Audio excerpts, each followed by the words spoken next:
Olá, você que acompanha a TV Informe, seja muito bem-vindo, seja muito bem-vindo a mais um Informe Blumenau Entrevista Especial Eleições 2022, dando visibilidade aos candidatos ao governo de Santa Catarina. A nossa conversa hoje é com o governador licenciado Carlos Moisés, ele que concorre à reeleição pelo Republicanos. Governador, obrigado pela deferência com o Informe Blumenau, seja muito bem-vindo. Muito obrigado pela possibilidade de estar conversando com os catarinenses aqui, a você e ao Informe Blumenau, e prestar contas. Eu costumo dizer que é sempre uma oportunidade para a gente conversar e prestar contas. Maravilha. Essa entrevista foi gravada no começo da tarde do dia 29 de setembro e assim como a gente fez com os demais candidatos, terá cerca de 30 minutos com perguntas sobre política e propostas de governo. Candidato, o senhor se elegeu na onda da antipolítica. Manteve esse discurso aí em boa parte do seu primeiro ano, no comecinho do segundo ano. Eu me lembro que as lideranças aqui de Blumenau e da região, prefeitos, deputados, lideranças empresariais, reclamaram que o senhor se encastelava no Palácio da Agronômica. O senhor sofreu 2 processos de impeachment e foi graças à política e aos políticos tradicionais que o senhor acabou sendo, que continuou no seu mandato. Em seguida, PSD, PP, MDB fizeram parte do seu governo. Eu lhe pergunto, hoje o senhor está coligado com o MDB, que é o principal partido, né, em termos de filiados em Santa Catarina. Eu lhe pergunto, o senhor não perdeu muito tempo demonizando a política? A sua gestão não podia ter deslanchado antes se o senhor tivesse uma visão diferente? Eu ouso discordar da sua posição, né? Porque você traz um juízo de valor aqui, né? Para esse diálogo, para essa conversa. Quando você disse que eu me encastelei, enfim... Não, era o que as lideranças falavam aqui. O senhor afirmou isso aqui. Não, sim. E também o senhor disse que eu trabalhei a antipolítica, enfim, fui eleito na antipolítica e que teria perdido tempo. Primeiro, eu preciso que as pessoas que estão nos acompanhando saibam o que aconteceu. Temos 4 anos, né, quase, de governo.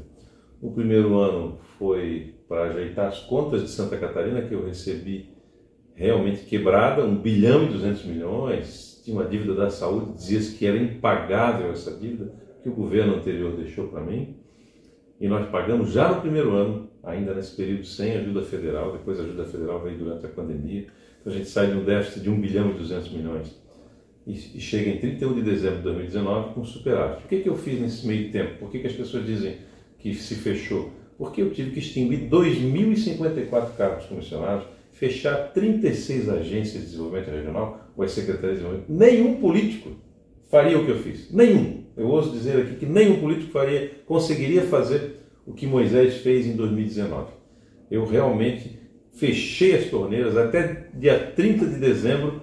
Lembrem, a ponte Hercílio Luz fechada por 30 anos, devolvemos aos catarinenses e fechamos aquela torneira. Fechamos a torneira. E muitas outras obras relevantes que se arrastavam antes. Ajeitei a casa. Quando a gente vai sair mais, né, que é o ano que a gente, ajeitou a casa, agora vamos visitar os 295 municípios. A gente não pode esquecer do que aconteceu no planeta Terra. Uma pandemia sem precedentes. Eu sou o governador da pandemia, com o melhor resultado do Brasil. Em Santa Catarina morreu menos gente do que em qualquer outro lugar do país. A menor taxa de letalidade está aqui. E o menor desemprego da história de um país está também em Santa Catarina no ano atual, 3,9%.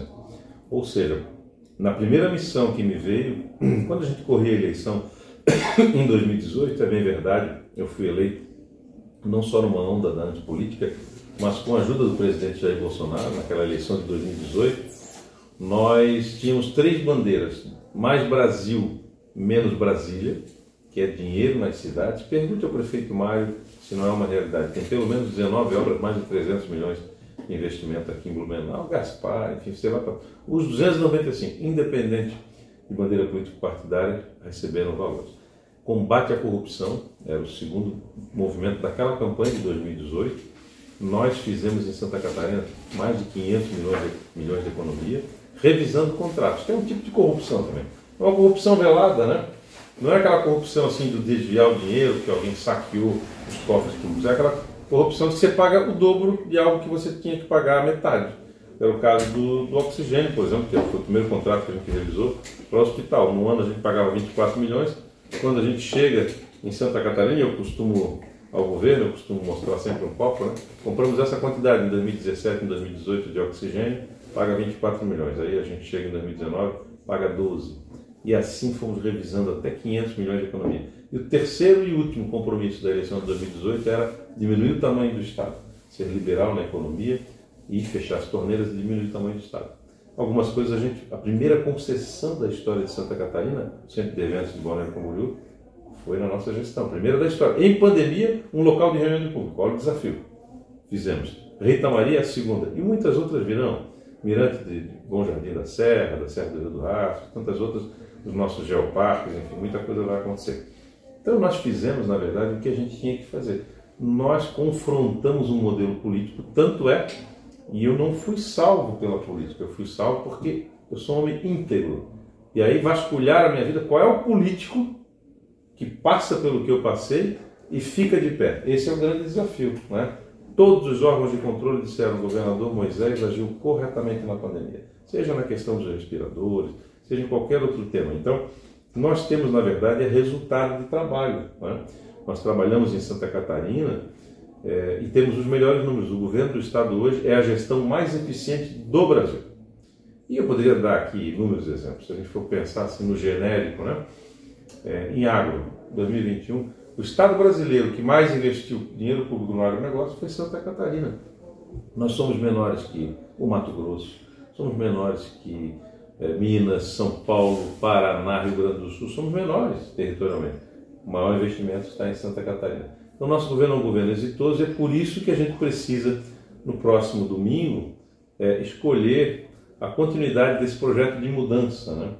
Mudar hoje é seguir em frente, não é ir nem para um lado nem para o outro. É escolher o governador Moisés para continuar cuidando dos catarinenses. Já lhe pergunto sobre as suas propostas, eu quero falar de um caso que os adversários têm usado bastante e também pega muito nas redes sociais, que foi a compra dos respiradores, aí, 200 equipamentos, 33 milhões de reais. O senhor já falou do informe Blumenau, eu ouço sempre as suas entrevistas, eu sei que boa parte, pelo menos 14 milhões desses recursos já voltaram para o cofre e o resto está bloqueado pela Justiça. Já recuperamos tudo, né? Só falta agora o despacho judicial para entrar no Tesouro. Eu quero lhe perguntar, qual é a responsabilidade da sua gestão, das pessoas que o senhor colocou na sua gestão na linha de frente? Falo precisamente de duas figuras, que é o ex-chefe da Casa Civil e o ex-secretário de Saúde, Douglas Borba e Elton Zeferino. Qual é a sua responsabilidade dessas pessoas?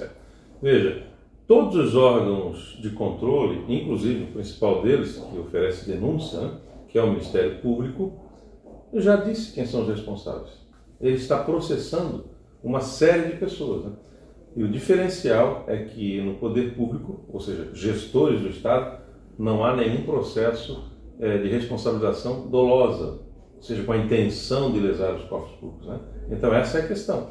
Um servidor pode até não ter pedido uma garantia, como o governo federal não pediu, mas não deu processo de impeachment. O governo federal comprou 190 e poucos milhões, pagou adiantado e até hoje não recebeu, na pandemia. Eu nunca vi você falar isso no programa aqui. 15 estados brasileiros compraram na pandemia e não receberam também. Nós enfrentamos uma guerra. Na guerra, eu sou bombeiro, tá? Fui bombeiro por 30 anos. Às vezes você tem, para salvar alguém, você tem que arrebentar uma porta, né? Então o cenário era um cenário de guerra. A gente via navios sendo interditados, sendo sequestrada a carga, né? Países fazendo isso. Todos queriam a mesma coisa. Nós, graças a Deus, tivemos, quando os equipamentos não chegam, todo mundo na boa fé comprando, né? Não, primeiro você tem que pagar, depois recebe. Uma empresa privada de Santa Catarina que comprou 100 respiradores também e até hoje não recebeu. E ela é uma grande importadora de peças da China. Ela falou, governador, nós vamos te ajudar. Nós vamos importar, quando o equipamento estiver aqui, o Estado paga, não importa. Não queremos nada, nem lucro a gente quer, nós vamos importar. Perdeu dinheiro. Então, assim, era o cenário de guerra que se avizinhava. Mas só em Santa Catarina virou o processo de impeachment. Por quê? Porque as pessoas perguntavam onde estavam os 33 milhões, mas ninguém perguntava onde estavam os 505 milhões desse exemplo que eu dei aqui, ó. Nós deixamos muita gente com delirium tremens. Nós fechamos as torneiras. Então, a gente combateu o crime dentro da própria gestão, revisando contratos, E isso naturalmente deixa as pessoas desconfortáveis. Aqueles grupos... E tem outras coisas que a gente fez, por exemplo, que não era necessariamente combate à corrupção, mas que deixou gente... Por exemplo, quando eu crio o governo sem papel, no dia 2 de abril de 2019, por decreto, o Estado deixa de comprar 30 milhões em papel A4 e selos de correio.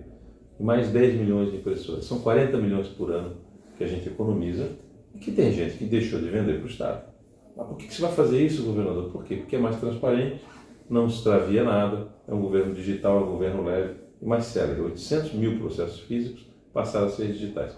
Outro movimento que a gente economizou 40 milhões todos os anos foi tirar o papel do documento do veículo, CRLV. Né? O governo hoje, você pode ter no seu celular o documento do veículo. Mas eu gosto do papel, então você imprime em casa, no despachante, dobra a folhinha, tem um QR Code ali que dá a originalidade daquele documento, um código de barras, coloca no porta-luvas do seu carro e dirige. 40 milhões, aquilo era um papel moeda. No Brasil tem 3 ou 4 empresas que vendem aquele papel. Você mexe com interesse, entendeu? Cada decisão pró-cidadão, você tem que ter coragem para confrontar corporações. Foi isso que Moisés fez até agora. E é claro, não foi sem dor, né? Passou por muito trabalho, mas quis Deus que um bombeiro estava à frente do nosso estado para ter a menor mortalidade do país, aquela emergência que nós tínhamos, né? E para frente disso, a gente hoje tem os melhores números em todas as áreas. Na segurança pública, além de ser o estado mais seguro, o investimento que nós fizemos em segurança pública, 350 milhões em 2 anos, 21 e 22, é à vista, dinheiro nosso, dos catarinenses. O governo anterior fez 300 milhões em 8 anos, que vocês vão pagar até 2035. Os coletes balísticos já venceram, a gente já jogou fora, já devolveu. As viaturas já ficaram velhas. Então, assim, o nosso governo é o governo da esperança, realmente, né? E muita coisa boa está acontecendo. O orçamento de maior sensibilidade social está no nosso governo, 2020. Seja de bolsa de estudante para o UNEDU, para os universitários, seja bolsa inovadora, bolsa para o ensino médio. 57 mil alunos, 57.060 famílias recebem R$ 568 por mês para o aluno do ensino médio estudar. Não precisa trabalhar, não dá contrapartida, nada. Nem fazer estágio, só para estar na sala de aula. Isso é um projeto inclusivo mesmo. O maior investimento da história na educação especial, 550 milhões. E o maior investimento na cultura do nosso estado. O Programa de Incentivo à Cultura, o PIC, mais de 150 milhões. Nós criamos a nossa lei do mecenato. Durante a pandemia, mais de 1.250 shows, espetáculos, apresentações em casa, né? Com o Santa Catarina. Tantos programas que eu até esqueci o nome desse, mas eu acho que é Cultura em Casa, tem Cultura em Sua Casa, né? Um programa que a gente criou para enfrentar a pandemia. Então, assim, o nosso governo ele é incomparável, porque passa por uma pandemia e por isso que houve as críticas, né? Essa ladainha de, o senhor se fechou. Fechei foi as torneiras. E aí toda a mídia me criticava. Por quê? Porque a política não gostou de fazer a coisa certa. Candidato, vamos lá, só deixando claro que tudo que é denúncia, tudo que é informação importante que a gente consegue apurar, a gente publica. Não é bem como o senhor disse que não viu no uniforme, mas certamente tudo que a gente consegue apurar, a gente faz. Quando eu falei encastelado, eu falo de falas que aconteceram das lideranças. E aí eu já quero entrar no que eu considero a virada de chave com relação ao Vale do Itajaí, é a nossa área de abrangência, é a área que a gente conhece bem. Eu percebi, com as lideranças empresariais, aquele movimento do senhor de pegar recursos do Estado para acelerar a duplicação da BR-470, aquele momento foi decisivo, e aí eu conversava com as lideranças políticas, lideranças empresariais, que eu percebi naquele momento que essas lideranças começavam a olhar para o governo Carlos Moisés com outros olhos. Eu lhe pergunto com relação a isso, se o senhor está satisfeito com o ritmo da obra que é executada pelo governo federal e o que o Vale do Itajaí pode esperar do governador Carlos Moisés num eventual segundo mandato? O senhor pode aportar mais recursos? Qual coelho da cartola que o senhor pode tirar mais com relação à BR-470? Nós estamos colocando 465 milhões nas obras federais, todas as obras federais do governo federal hoje, que são licitação federal, contrato federal, execução federal, fiscalização federal, elas só avançam com o dinheiro dos catarinenses. 300 milhões na 470, 50 na 280, 100 na BR-63, pavimento rígido, concreto, e 15 milhões na 285, lá na Serra da Rocinha, que liga o litoral catarinense com o Rio Grande do Sul, né, com a Serra Gaúcha. Isso mostra claramente a saúde do nosso Estado, né? Jamais o Estado faria um investimento de 465 milhões sem lançar mão de financiamento. Enfim, nós não fizemos nenhum financiamento. 4 anos do governo, nós pagamos 7 bi de dívida, nós devíamos 20 bilhões do Estado. A dívida, o serviço da dívida do Estado pagava a dívida, e nós pagamos na nossa gestão 7 bi, baixou para 13 bilhões a dívida do Estado. Então, assim, enquanto outros gestores públicos ampliaram, né, o seu comprometimento com a dívida. Então, a saúde financeira do Estado mostra que a gente vai poder, sim, continuar investindo nas rodovias catarinenses. Nós colocamos dinheiro com o Plano 1000, como você bem destacou, né, nos municípios. Então, até em obras de infraestrutura municipal, seja educação, saúde, segurança, enfim, mas obras de infraestrutura municipal. Estamos fazendo as nossas S6, as rodovias estaduais, que estavam 70% ruins ou péssimas, hoje estão 70% boas. Ainda falta avançar, tem 30%. Ah, mas não deu tempo? Não deu.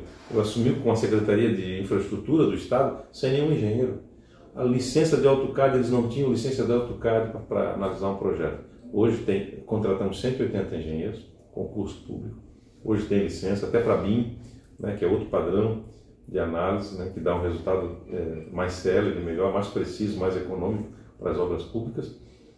E a gente fez um choque de gestão, né? O Estado estava realmente abandonado. Então, mesmo em pandemia, mesmo com 2 anos de guerra que a gente passou, mesmo com 2 afastamentos, os melhores resultados da história da gestão pública aqui em Santa Catarina. E por isso que esse governo precisa continuar. Primeiro, para consolidar o modelo, e segundo, é o único caminho que Santa Catarina tem para ter esperança de ter dinheiro do Estado nessas rodovias.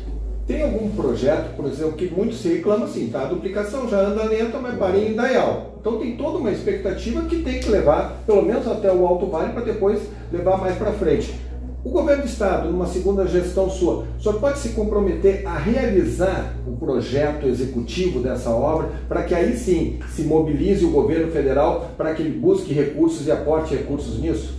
Existe essa possibilidade, e existe algo que nós já estamos fazendo. Nós vamos fazer uma rodovia de Rio do Sul até a BR-101 em Itajaí, de 105 quilômetros, né? Então a gente já fez o EVTEC, que é a avaliação, o levantamento, na verdade, de viabilidade técnica desse projeto, e já estamos licitando e contratando agora o projeto para fazer. Assim como quem sai, não só de Blumenau, da região norte, quem vem de Joinville, passa por Itajaí, para chegar na capital, passa por um perrengue também, em filas, né, na conurbação que nós temos na BR-101. Nós estamos projetando uma outra rodovia que vai do contorno rodoviário de Chapecó, de Biguaçu, lá na Grande Florianópolis, que é da BR-101, né, e vai até Joinville, 140 km de extensão, 6 pistas, um novo corredor logístico entre a rodovia SC-108 e a BR-101.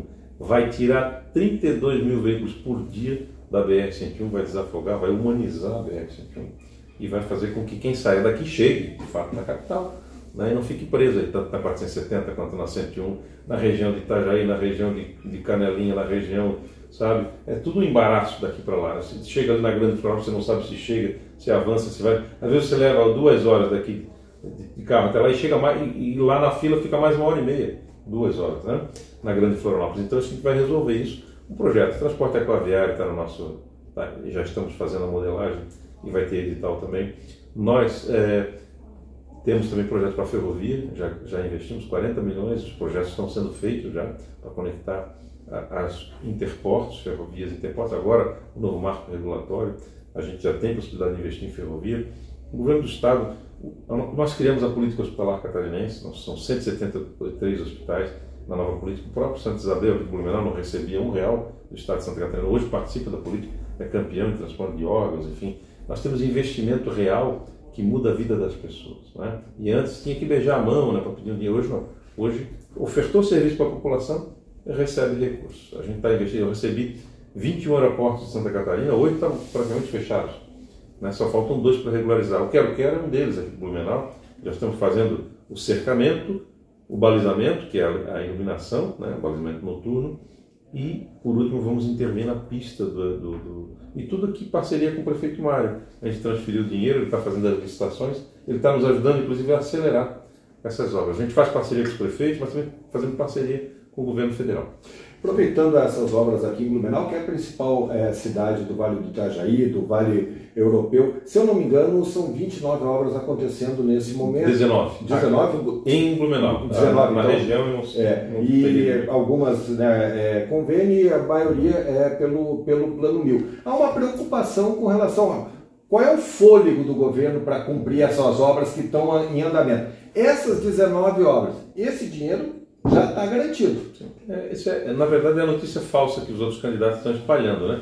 Eles estão dizendo, olha, o governador não vai conseguir pagar o Plano 1000, então não adianta. Só que você entrevista todos eles e diz, você vai manter o Plano 1000? Vou manter o Plano 1000.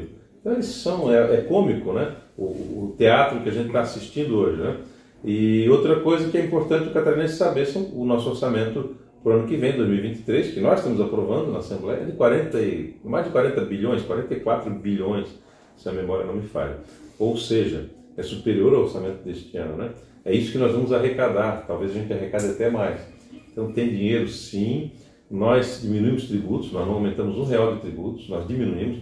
Antes mesmo da lei federal determinar baixar o ICMS de combustível, gasolina e diesel, em outubro do ano passado o governador Moisés já congelou, por decreto, congelamos o ICMS sobre a gasolina e sobre o diesel. Quando veio a lei para mandar baixar, nosso impacto já estava tão contido, porque a gente segurou, congelou o tributo, quando a gasolina era R$4,40, R$4,70, ela chegou a R$8.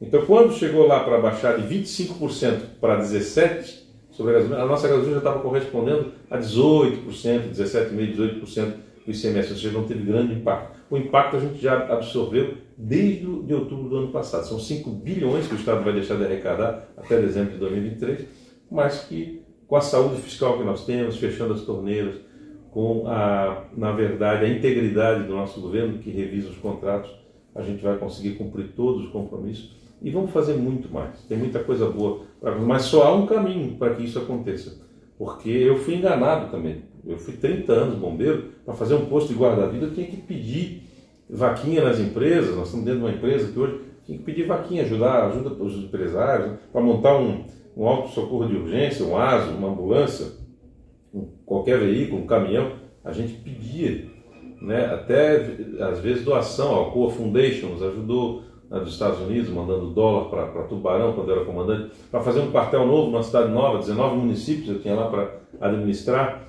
Era tudo chorado, o governo do Estado não tinha nada. Hoje nós estamos investindo aí 350 milhões na segurança. Os bombeiros voluntários também receberam um grande quinhão. Eles tinham receio de como é que seria o governador, o coronel dos bombeiros, né? Nós estamos tratando deles com dignidade, né? Da melhor forma possível. E o Estado vai muito bem. Uma das prioridades, o prefeito Mário deve ter lhe falado, que é uma reclamação, é a questão da rodovia Pedro Zimmermann, né, que leva a Blumenau ali para a região de Massaranduba, Joinville, Jaraguá, e o prefeito Mário tem um sonho de municipalizar essa rodovia. O senhor já sinalizou positivamente, num eventual segundo mandato, Blumenau pode contar com essa obra? Eu penso que sim. É claro que a gente traz esse conceito técnico para a Secretaria de Infraestrutura, então eu nunca assumo um compromisso isoladamente, da mesma forma como o complexo do SESI aqui, nós vamos ajudar a Prefeitura a adquirir, acho que são mais de 20 milhões ali.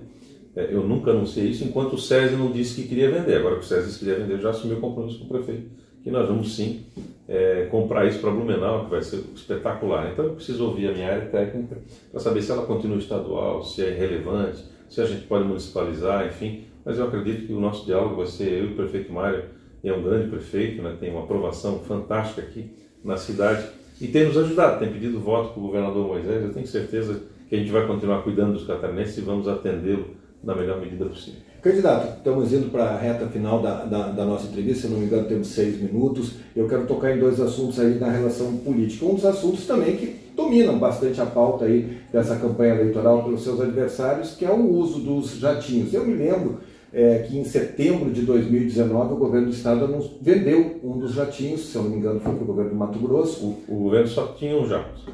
Mas ele vendeu em setembro, né? Fui eu que vendi. Sim, nunca sim. Usei. Sim, é verdade. Mas não tem uso dos jatinhos.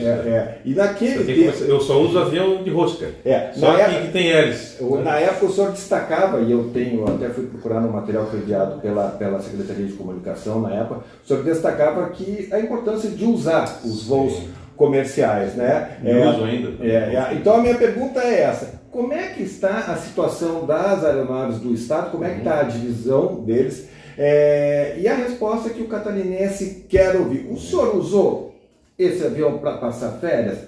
Alguma pessoa deixou de ser atendida num caso de urgência ou emergência por conta disso? Vamos à resposta. Primeiro, o governador não deixa de ser governador estando oficialmente ou estando até mesmo em campanha. Eu tenho segurança, enfim, eu continuo sendo governador. Mesmo licenciado, eu sou governador do Estado. Então, se vai no aniversário, se vai estar de férias, se não está de férias, se está em ato de governo, ele continua com todo o aparato. Eu e os outros 26 governadores do Brasil. Então, é o Distrito Federal e mais 26 estados. Os 27, assim como o presidente da República, fazem a mesma coisa, né?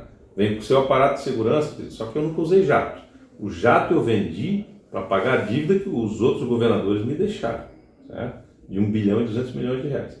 Alugamos uma aeronave e esse jato é para uso exclusivo dos bombeiros. Não é o bombeiro que usa, não é o governador que usa o avião dos bombeiros, o avião ambulância, como a oposição chama.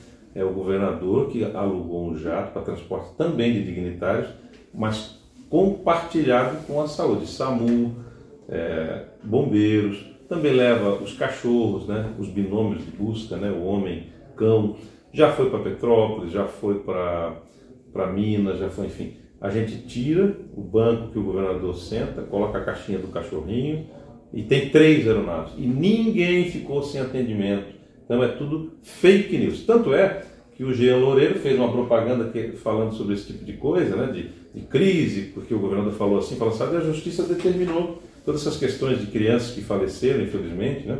Nenhuma delas faleceu por falta de UTI, é outra fake news também que estão divulgando por aí.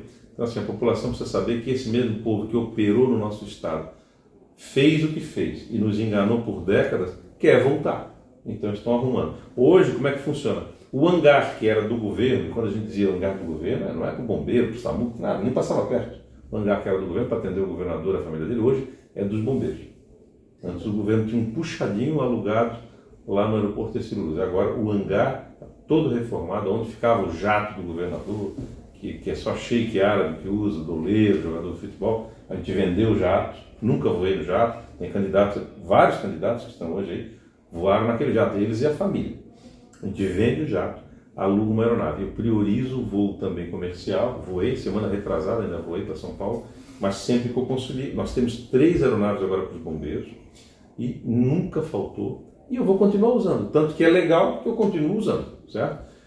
E é o melhor modelo, mais econômico, né? Mais econômico, e está em teste. A gente vai, ao final de 1 ano, 1 ano e meio, 2 anos, a gente vai avaliar, comparar um modelo. Já tem governador aí, candidato a governador, dizendo que vai voltar a comprar um jato. Já falou em debate, né? Então, assim, hoje eu compartilho, para vocês terem uma ideia, eu falei de transplante de órgãos aqui em Blumenau, que a gente está consertando o aeroporto para funcionar à noite, para não perder tempo. O helicóptero, o governador utiliza a aeronave, asa fixa, o avião, e o helicóptero também. O helicóptero que só usava o governador hoje participa do SC Transplante, leva órgãos para transplante, entendeu? Fica à disposição da sociedade. O que eu fiz foi dividir com a sociedade catarinense aquilo que os governadores usavam só para si, né? Esse é o diferencial do nosso governo. O governador foi o primeiro a determinar, a investigar, seguir o dinheiro em segredo de justiça para trazer de volta o dinheiro dos respiradores, né? Então isso é a crise da abstinência que eles têm, né? De desviar dinheiro público, enfim, estão atirando de tudo quanto é jeito, né?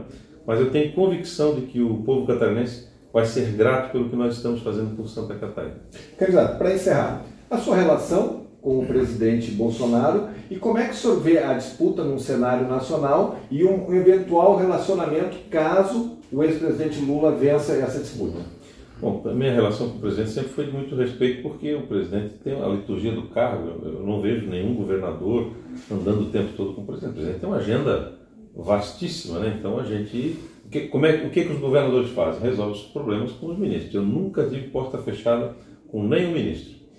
Aliás, teve um político aqui de Santa Catarina, que hoje é candidato a governador, que quando eu tentava colocar o dinheiro na 470, ele foi lá e tentou atrapalhar com o ministro Tarcísio. Fez de tudo. Nós tivemos que participar de uma audiência no Senado de 5 horas lá, O Renato, presidente da CIB, hoje aqui, me lembrava, né, que ele acompanhou isso de perto, me acompanhou ao longo da 470, acho que na região de Indaial, de Gaspar, enfim, uma briga para a gente colocar dinheiro ali. E tinha gente lutando contra.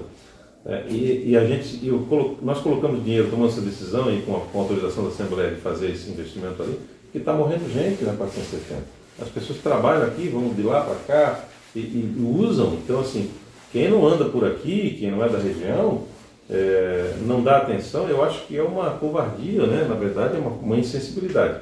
Então, a nossa decisão de colocar dinheiro ali é exatamente para atender as pessoas. E os ministros nunca me negaram, né? A gente sempre teve portas abertas, a gente vai ter esse relacionamento com quem quer que esteja governando o Brasil. E eu tenho colocado muito que a minha preocupação, né, é com quem vai governar Santa Catarina agora. Né? A minha corrida, na verdade, é ao governo do Estado. E é sobre isso que nós estamos discutindo agora. No domingo, quem você vai dar autoridade para fazer o certo ou o errado à frente do governo do Estado. Nós mostramos que o nosso modelo é o melhor, que os resultados são os melhores e que nós prometemos, o que nós prometemos, nós cumprimos, né? Dentro daqueles itens que a gente prometeu lá em 2018. Então, a gente quer pedir o voto realmente das pessoas no domingo, agora, para votar no 10, o governador Moisés e o do Deller. Nós temos um candidato ao Senado da nossa coligação, que é o senador Celso Maldaner, 155, e pedir para que as pessoas votem nos candidatos a deputado federal, estadual, nas nossas candidatas também, da nossa coligação. Candidato à reeleição, Carlos Moisés, do Republicanos, obrigado pela entrevista e boa sorte nessa empreitada. Muito obrigado, estamos sempre à disposição de vocês. Um abraço. E assim encerramos essa rodada de entrevista com os principais candidatos ao governo de Santa Catarina, para que você, eleitor, chegue lá no domingo e faça a sua escolha de forma soberana. Pesquise, compare, se informe, exerça o seu direito. Um grande abraço, até a próxima.